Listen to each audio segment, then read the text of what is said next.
mais o elemento regulador, depois o juízo reflexionante, essa linha de leitura que pelo grupo mais próximo aqui a gente articula isso assim. E eu tenho feito trabalho então, também por lado da biologia, da teleologia nesse sentido. Então eu espero conseguir passar isso rapidamente aqui, apesar de a maneira como eu tive que fazer em tão pouco tempo, pode parecer que eu esteja entendendo isso como uma espécie de crítica, e não é isso. Eu fiz assim, eu editei um pouco, extraí uns pedaços do paper de Hannah, né?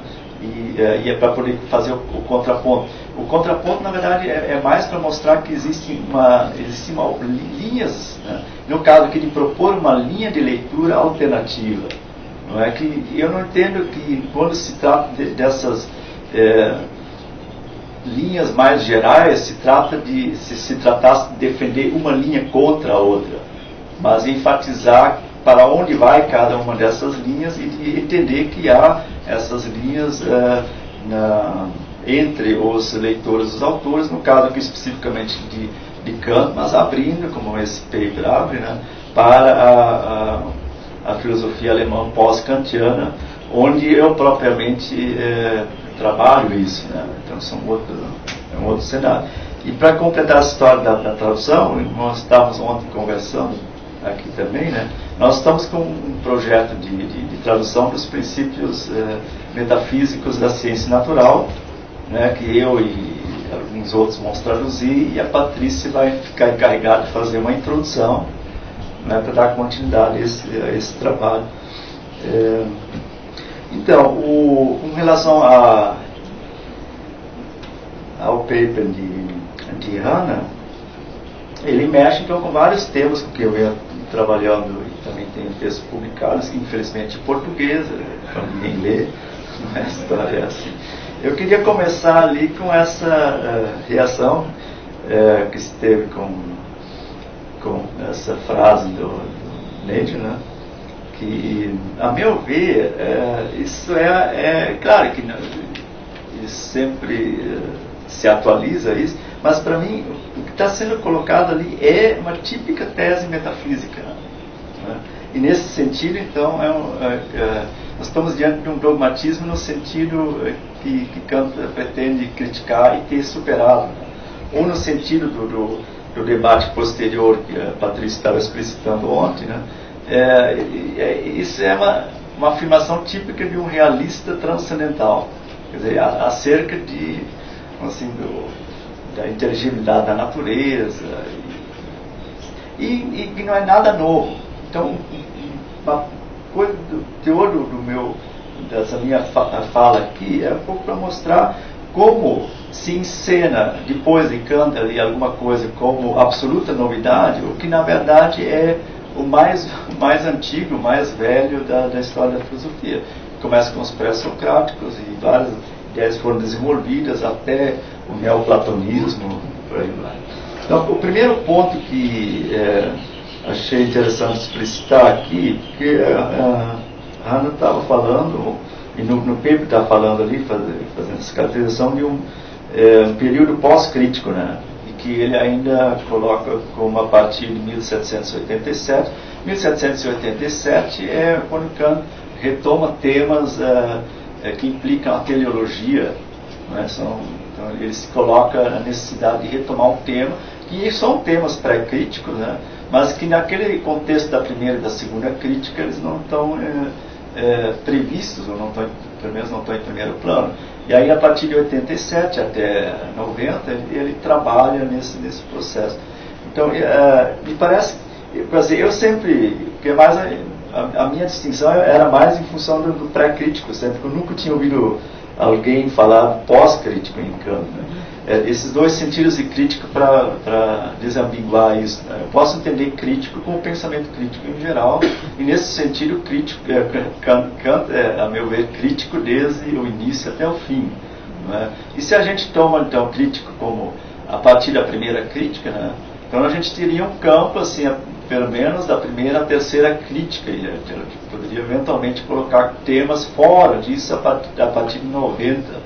Mas quando se coloca isso a partir de 87, eu tenho assim, um conjunto de temas que também no paper de Hannah fica claro que ele leva isso para esse lado, né? Um conjunto de temas que não teriam tido um tratamento crítico adequado dentro dos parâmetros propostos, vamos dizer, pela primeira crítica ou a crítica da razão pura, né? Então, nesses dois sentidos de crítica, eu sempre trabalhei com essa ideia do campo pré-crítico, mas nesse sentido, quer dizer, antes de 81, o que não quer dizer que o Kant lá atrás, ele aliás é um dos pensadores mais críticos no período de juventude também, desde sua primeira publicação lá nos anos 40, ele já está lá, né, me coloco aqui no direito de discutir com Leibniz e Newton, né? Essa é a postura crítica que é da época, né? Então, entrando no desenvolvimento do texto, eu extraí algumas partes para explicitar por onde vão, primeiro, as ideias de Hannah, que nós vimos expondo ontem, né?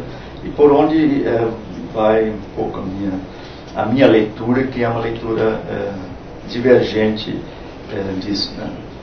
Que Hannah está dizendo que a literatura ela tem menosprezada um certo viés. Vou ler aqui. As I have also argued in two other sentences, I think that Kant's anti-mechanism is the most seriously overlooked and underexploited part of what I call Kant's real metaphysics in contemporary philosophy. This overlooking and underexploited is ironic because Kant's anti-mechanism had a heavy influence on post-Kantian German idealism. Isso eu estou plenamente de acordo, que tem esse desenvolvimento.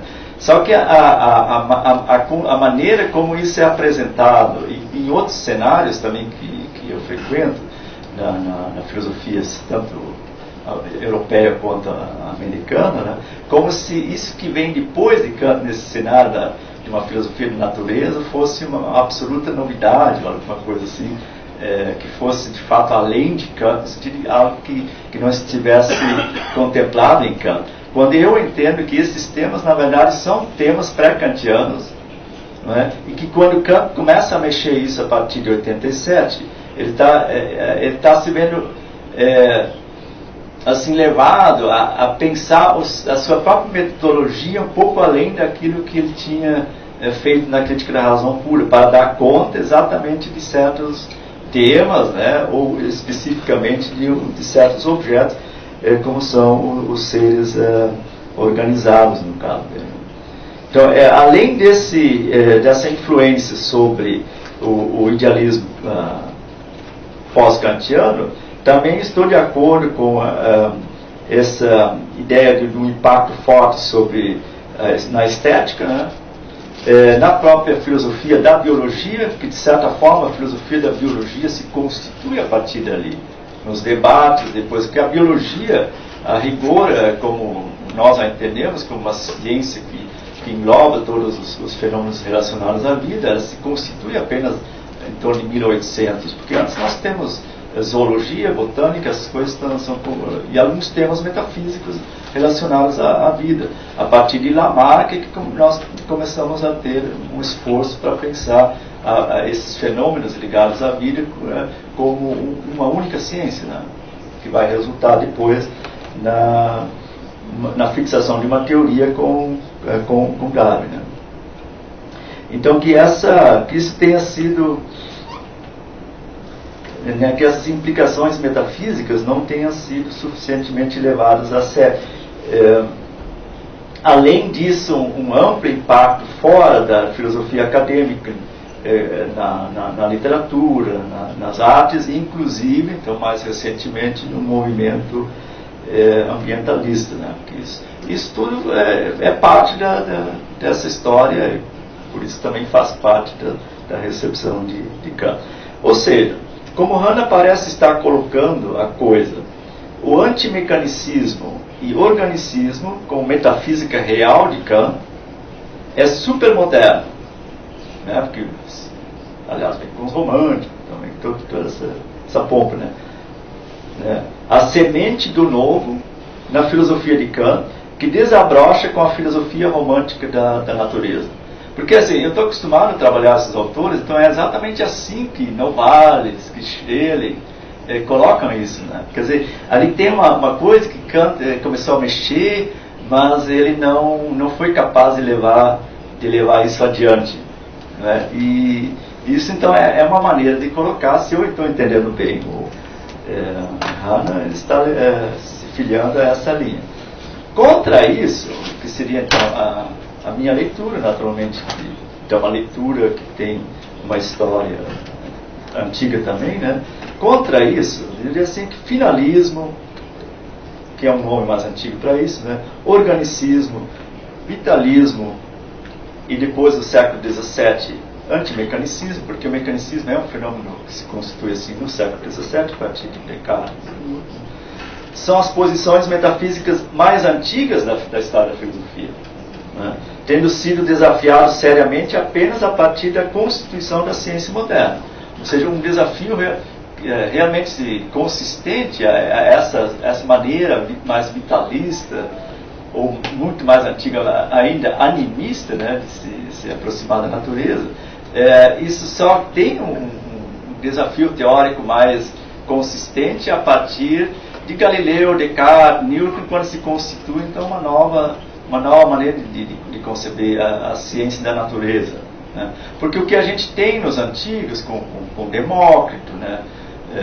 Leucipo, Demócrito, Epicuro, esse pouquinho de trabalhos que vão nesse sentido, isso ainda é muito tosco para realmente fazer frente, vamos assim, às lindas construções de Platão, por exemplo, com toda essa complexidade da teleologia aristotélica, né? Vou colocar isso em termos de história.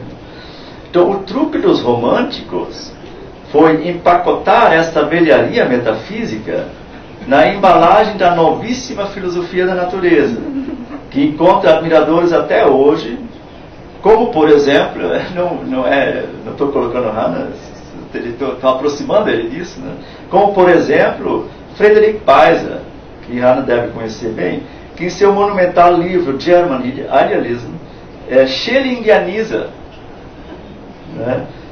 Todo mundo. Quer dizer, ele aproxima, ele tem uma ideia que o desenvolvimento consistente do idealismo alemão é o que Schelling fez, que é assim, essa integração da natureza com o espírito, de fazer esse pote comum onde cabe tudo, né? Então ele puxa Kant para esse lado. Depois, quando ele entra ali, ele chama isso de idealismo absoluto. Então ele trata como idealistas absolutos ali Novalis, Friedrich Schlegel, Hölderlin e naturalmente Schelling. E no livro dele não chega a Hegel, porque em Hegel uma boa parte do sistema não tem a ver com isso, o núcleo do sistema hegeliano não é isso, né? E aí teria que ter uma discussão da influência de Schelling sobre Hegel, mas ele poderia também mostrar que em Hegel, no coração do sistema, tem algo assim. Então isso a meu ver, assim, Schellingianizar. Né? Isso, até hoje, isso é recebido assim como extremamente moderno, nesse sentido positivo de moderno, quer dizer, de novo. Né? Então, as pessoas se entusiasmam na leitura são sempre pessoas muito entusiasmadas. Schelling. Então, para mim é um desenvolvimento infeliz. Não é? Claro que Peiser e Hannah estão dizendo, não, é um desenvolvimento necessário e feliz. É um desenvolvimento infeliz que tem justamente Schelling como chefe, pois ele implica a recusa da revolução crítica kantiana, né? E defesa de elementos da metafísica pré-humiana e pré-kantiana. Então, a meu ver, o verdadeiro desafio nem é posto por Kant, o desafio é posto por David Hume.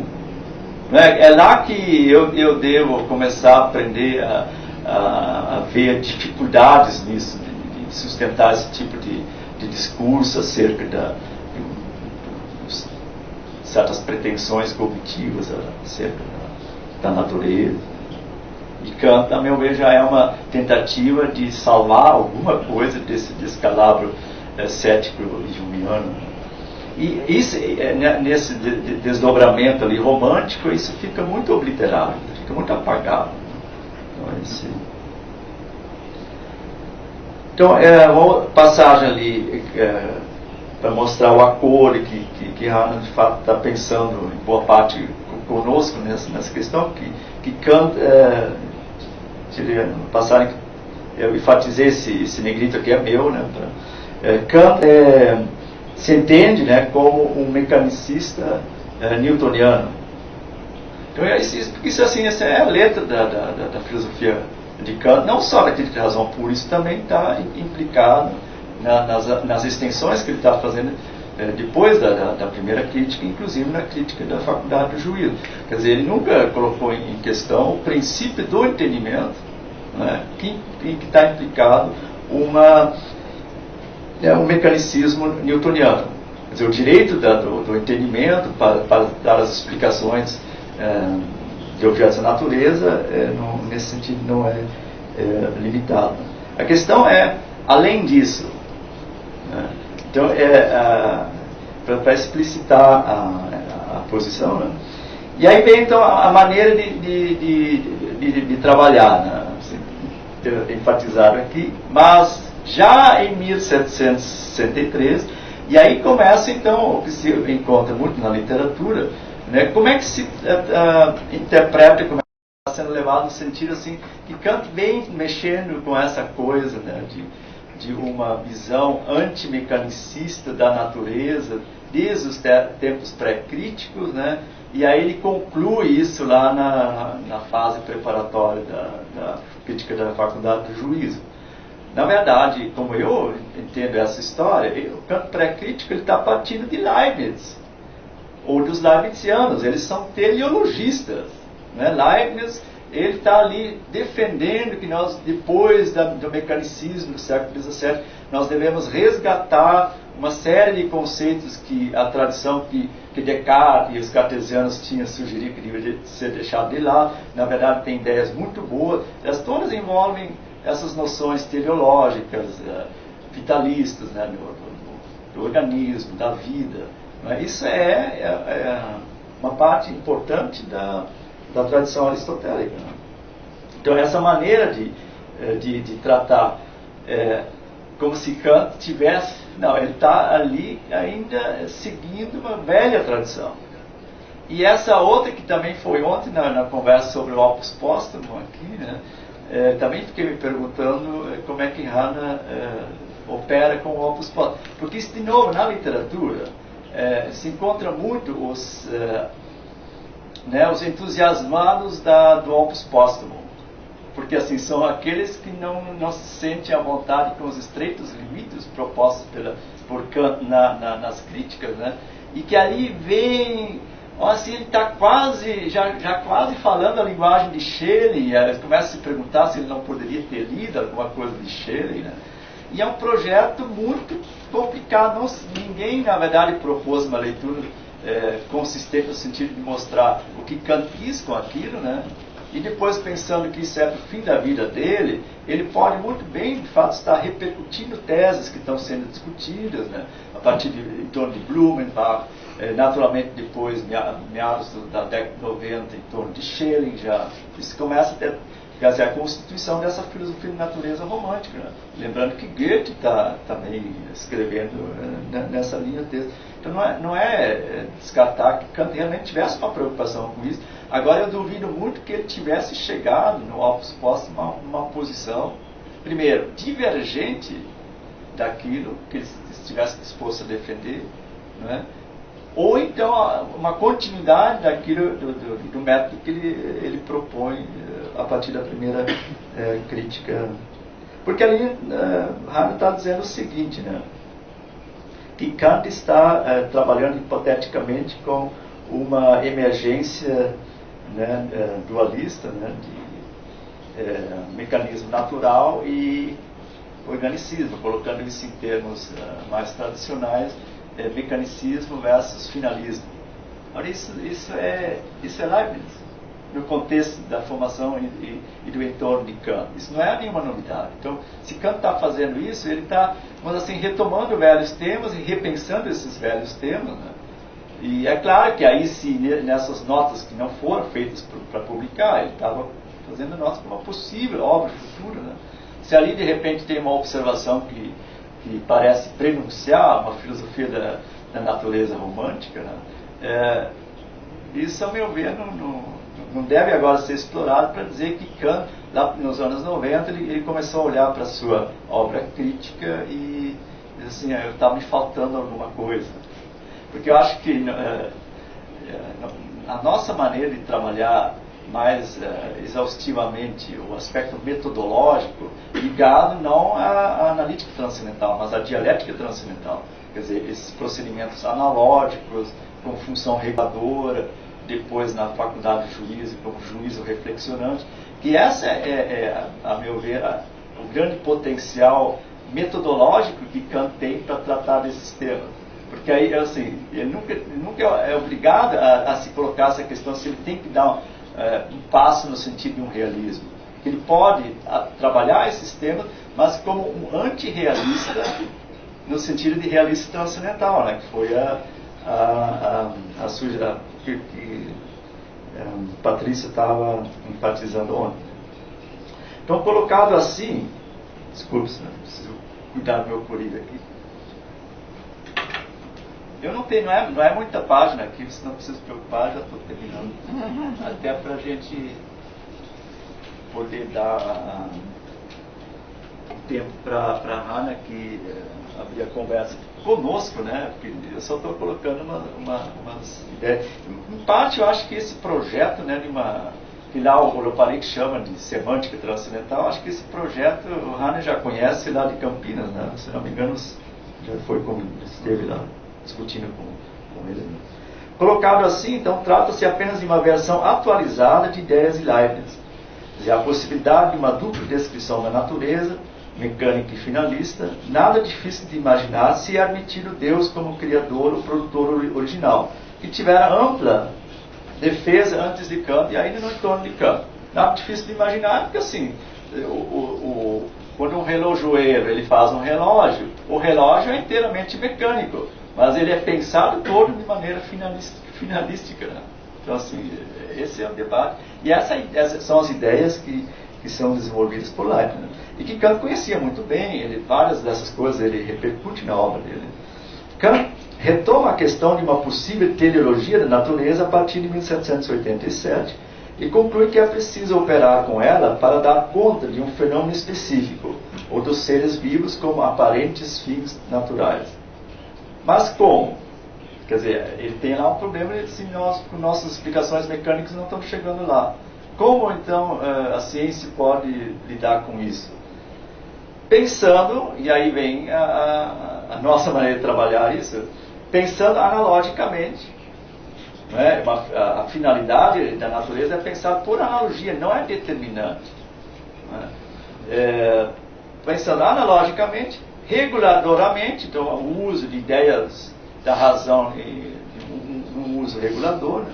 E nos estreitos limites do juízo reflexionante se pode pensar uma teleologia da natureza. Esse parece ser para mim o limite em que Kant trabalha esses temas. E aí todos os temas. Isso vai desde os temas da biologia. Eu tenho um paper não publicado ainda, que eu pretendo publicar num livro também, aplicando esse mesmo modelo para entender o que Kant propõe na filosofia da história dele. Não é? Porque eu vejo que a gente entende aquilo melhor se dá esse tratamento.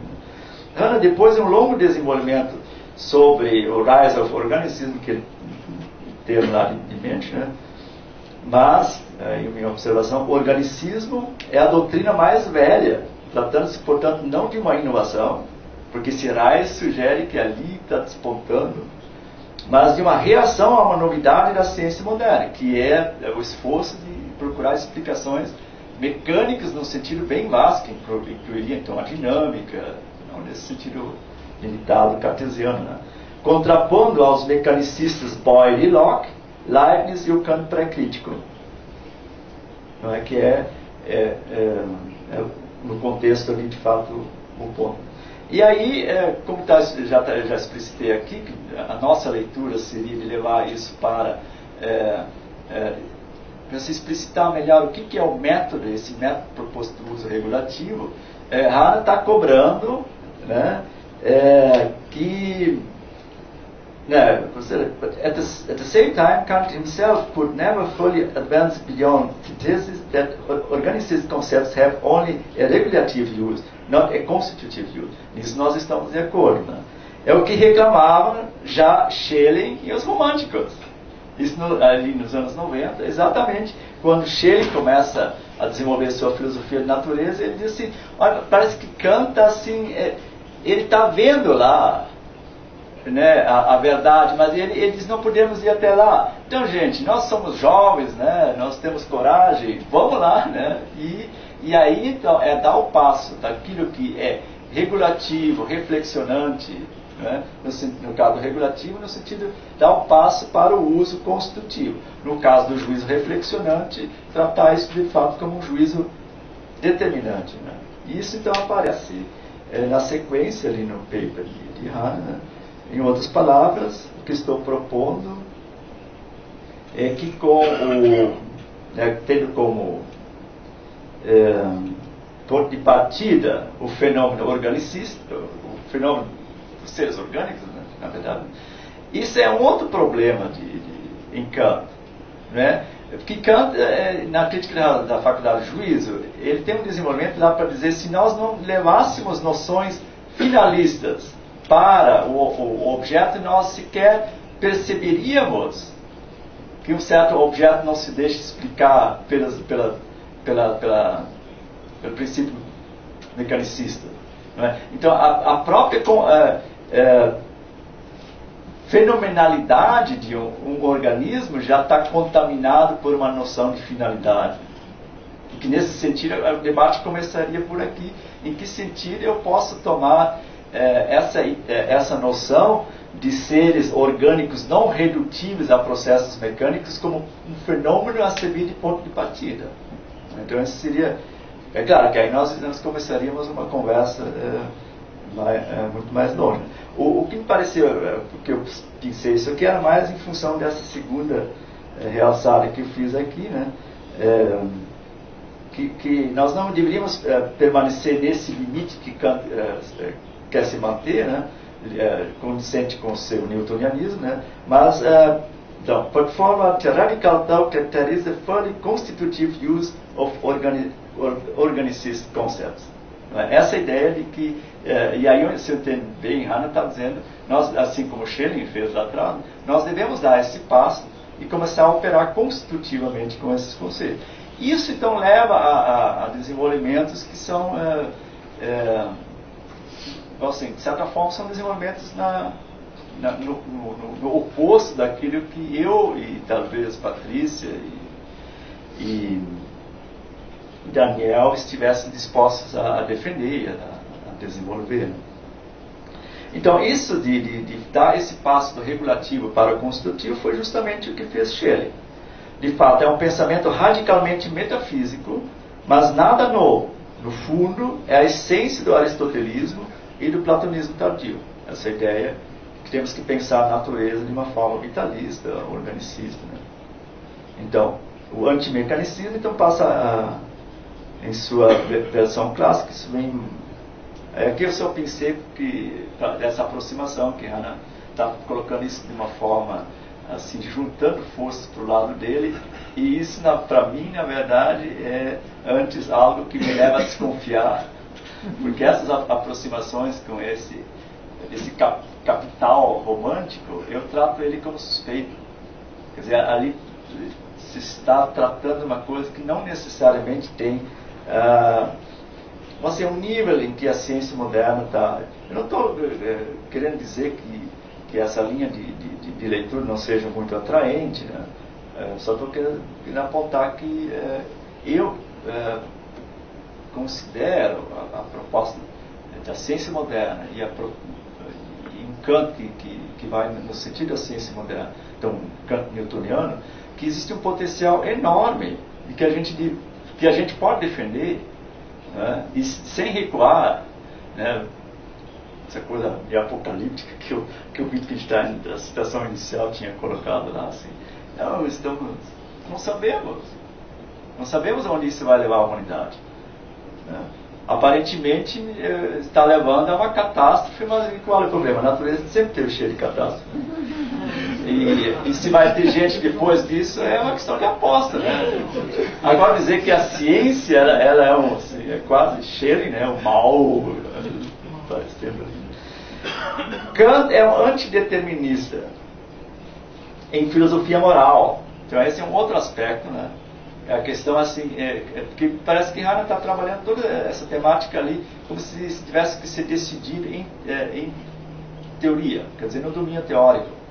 Então essa contraposição fenômeno-número e depois a necessidade de sustentar uma perspectiva para a não determinação, quer dizer, a liberdade, isso em Kant, a meu ver, tem um fundamento essencialmente moral.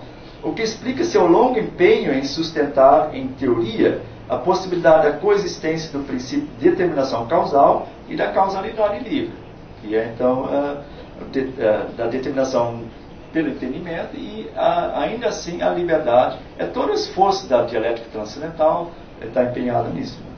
O antimecanicismo que Hannah parece estar defendendo é uma tese do realismo transcendental. Nesse domínio da teoria, a leitura alternativa que está sendo desenvolvida por nós, mencionando algumas das pessoas, né, diz que Kant admite alguns procedimentos, metafísica como metodologia, por exemplo, na expressão de Lopari, quer dizer, entende assim que esse uso regulador, isso transforma a velha metafísica, ela não é simplesmente jogada fora, mas Kant diz que podemos aproveitar um uso regulador para orientar a nossa pesquisa na busca de voluntariado sistemático, blá blá blá, né? Então isso é uma outra maneira de lidar com isso, né? Apenas para regular nossa pesquisa, tendo uma possível teleologia como princípio da reflexão sobre certos objetos que, por hora, não conseguimos explicar mecanicamente. Não é? Para Kant mesmo, o objetivo de cada investigação específica de seres vivos, né, é superar a ficção do finalismo. Então, isso é admitir isso como princípio do juízo reflexionante, enquanto não atingimos fundamento para um juízo determinante. Né? E chegar à compreensão, então, no fim, superar a ficção do finalismo, chegar à compreensão do mecanismo da natureza. Né? Como convicção genérica, Kant acredita que nunca se terá um Newton da biologia, que está colocado aí no P. Minha convicção, e também aposta para o futuro, que a biologia é algo em andamento, né? É que Darwin é esse Newton. Ou seja, eu não tenho problema com essa toda complexa das pesquisas biológicas sob a orientação do darwinismo, sob a orientação depois da biologia molecular, da genética contemporânea. Né? Eu não vejo isso como uma ameaça. A meu ver, nós estamos avançando no sentido de compreender cada vez melhor como as coisas funcionam. Não é? E aí o complemento, em termos kantianos disso, é assim, abrir o campo agora para os debates na filosofia moral.